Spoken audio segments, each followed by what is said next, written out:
Ja myślę, że te filmy w gruncie rzeczy wszystkie, które robię, są także o tym, że trzeba się koniecznie otworzyć, że trzeba się koniecznie skomunikować na innym piętrze niż tylko wymiana informacji na temat jakości wina, ceny samochodów i tak dalej. Ceny mieszkań i możliwości najlepszego ulokowania pieniędzy w banku. Few filmmakers could make a trilogy based around the French tricolore's colours and political ideals of liberty, equality and fraternity, declare these films determinedly apolitical, and still be hailed as cultural triumphs.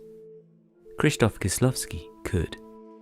When the Polish auteur released in quick succession between September 1993 and May 1994 at major European film festivals, three colours blue, white and red, they were widely and immediately seen as masterpieces, the epitome of modern cinematic art. Kieślowski announced his retirement at Red's Cannes premiere, so when he tragically and prematurely died in 1996, aged just 53, the trilogy accrued even more significance as a final personal and artistic statement. This was a filmmaker much admired for his documentary background and earlier socially and politically conscious work, yet who later deliberately went in another direction. I w ten sposób zacząłem rozumieć, jak bardzo wiele sfer życia wymyka się filmowi dokumentalnemu. W związku z tym oczywiście z natury rzeczy coraz to bardziej przenosiłem się ze sfery, powiedzmy, społecznej czy politycznej także, która łatwo podlega dokumentowi, do sfery wydarzeń pomiędzy ludźmi, a ostatnio mam wrażenie, że robię coraz bardziej filmy o tym, co właściwie ludzie mają w środku, o tym, czego właściwie nie pokazują na zewnątrz nikomu. In this context then, dealing with stories framed by revolutionary principles is something important, namely external socio-cultural environments that can govern those innermost thoughts, now absent. A quarter century on, in a Europe both more interconnected and at odds with itself, is Kieślowski's trilogy still a central text through which to read the modern world?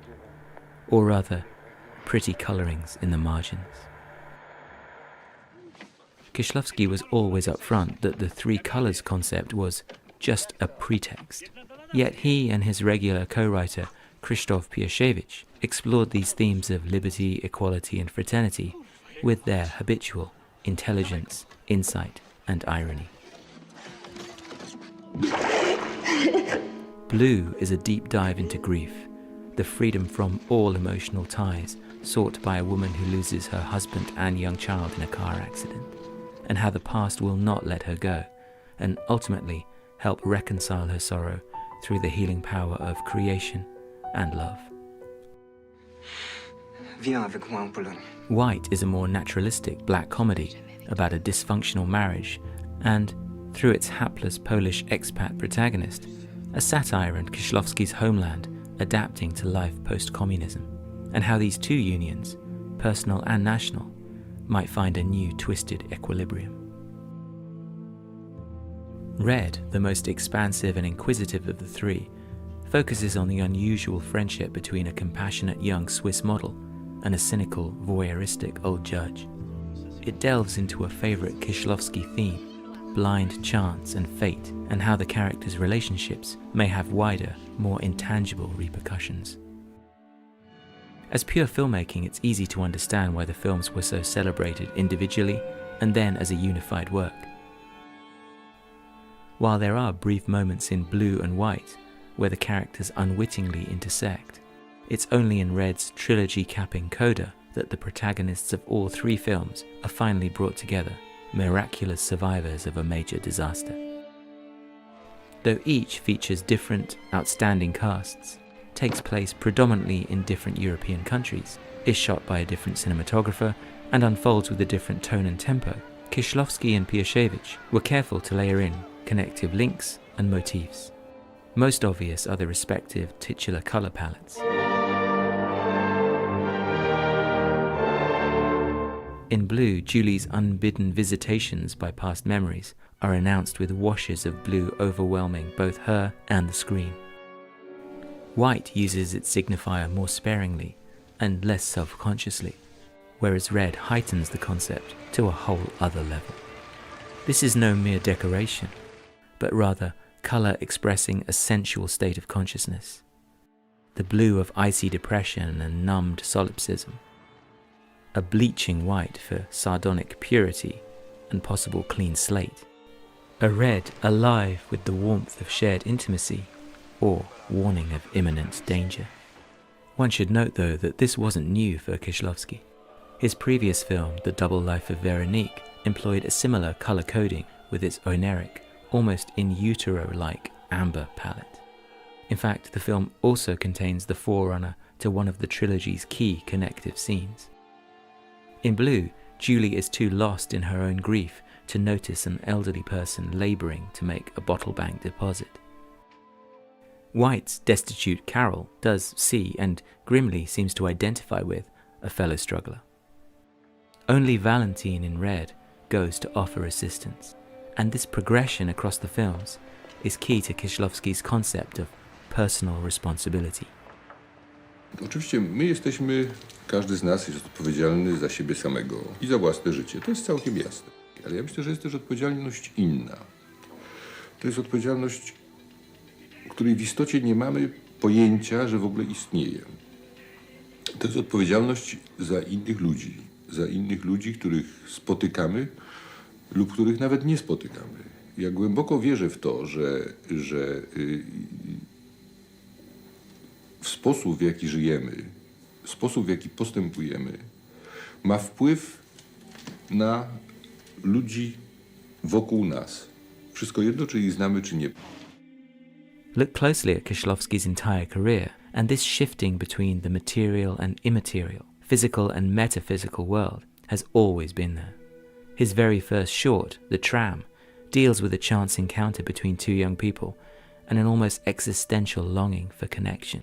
Even his 10-part television masterpiece, The Decalogue, for all that it centres on the inhabitants of a Warsaw tenement, is as much, if not more, concerned with their interior lives as the bleak world around them.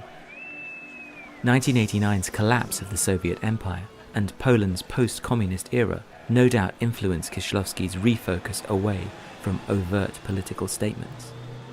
Perhaps the embodiment of this new emphasis is the crucial scene in The Double Life of Veronique, where the two Veroniques fleetingly come face to face, and political unrest is backdrop to personal revelation. Yet it still frames the scene. Blue echoes, even expands on this. Julie's husband was a famous composer commissioned to write a symphony for the European Union, although perhaps she herself wrote the music. Completing the score is a significant part of her emotional rehabilitation. But given the music could have had any basis, this choice is telling. Similarly, White and Red's inter-country relationships are beautifully individualized, yet can easily evoke issues around growing European convergence, conflict and compromise. And listening to Kieślowski's co-writer, Krzysztof Piasiewicz, these suggestions are no coincidence. I ja w to wierzę i to się często daje osiągnąć. Na przykład cała idea Unii Europejskiej. Być może to jest najwspanialsza myśl polityczna w historii setek albo tysięcy lat. W tym miejscu na ziemi.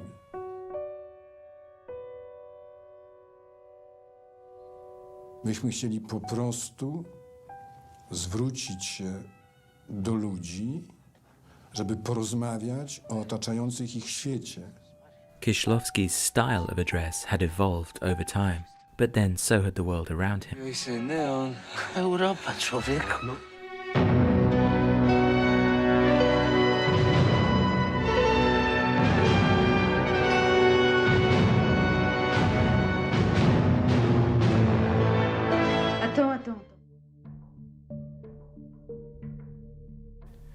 Such unions and alliances in the global village all make us increasingly dependent on vast numbers of strangers in ever more imperceptible, even inscrutable ways.